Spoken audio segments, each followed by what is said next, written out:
So it really depends on which region you're looking at, and usually we explore what's going on in Europe, because Europe is one of the regions that shows very large impacts and changes under a collapsing AMOC. And what we know is It's because of the location.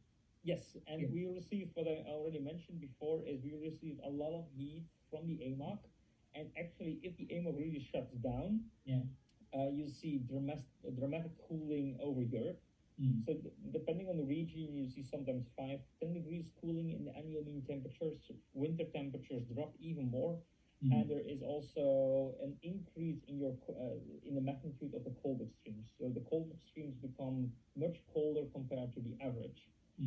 And meanwhile, also summer temperatures can also rise. So you're getting the seasonality over or across Europe that becomes more pronounced under that scenario, because our continent is getting warmed by the AMOC, and this actually shuts down. So our climate becomes more like the Canadian climate. So we are equilibrating to the same kind of climate along this latitude, because we are pretty far north. So that is something we will see. We also see an increase in the storm track activity, and storms become more intense because there is also a stronger temperature contrast between South and Northern Europe. So this can, for example, amplify the jet, and this also amplifies the storm tracks across Europe. And the AMOC also transports a lot of moisture towards Europe. So what we see is that on average, Europe would receive about 20 to 30% less precipitation. And this can be especially in the case for the summer months.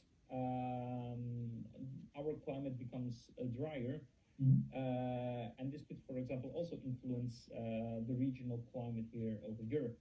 And last but not least, the AMOC is also shaping the regional sea level, because the sea level in the Atlantic Ocean is slightly lower from what you expect, and this is due to the influence of the AMOC.